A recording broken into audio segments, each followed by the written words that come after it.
Last year I grew a bunch of hot lemon drop chilies from seed, and they just took a really long time for their fruits to ripen and turn beautiful and yellow.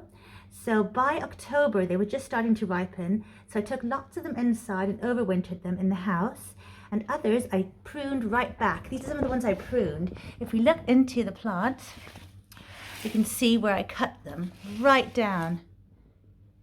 Those little cut off bits there.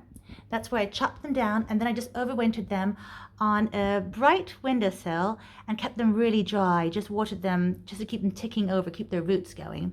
And now, if we look at them, I've got two here. I've got quite a few I overwintered, but they're all really starting to sprawl. And so I want to repot them, give them some nice fresh compost, and then start a feeding regime. Start giving them lots of this really great feed that works wonders. This one here. It's really great for them. And then hopefully I can soon get some fruit, because we're only in March right now.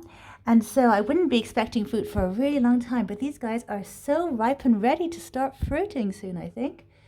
Really exciting. So it really does seem that keeping these as perennials just really speeds up your harvest and just enables you to get fruit so much earlier. I'm also growing some little chilies from seed this year, a different kind. It's the sort of red chilies, and they're really small still, so there won't be any chilies from them for months. So this is absolutely wonderful.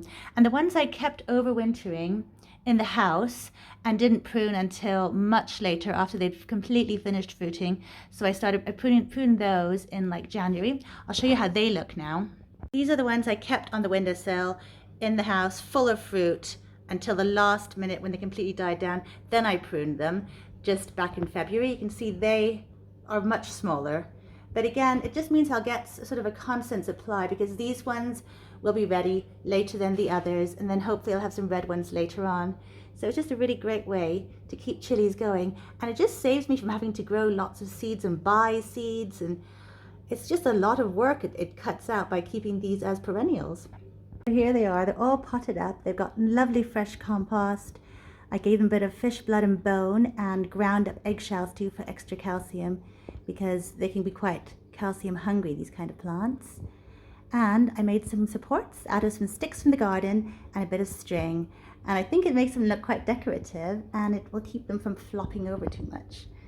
So I'll keep them here on a nice sunny windowsill. It's a warm windowsill too, it's above a radiator. And I'll keep on feeding them, and hopefully we'll have some chilies before too long. These are my absolute favorite chilies, so delicious. So it really does pay, I feel, to grow them as perennials and just keep them over winter.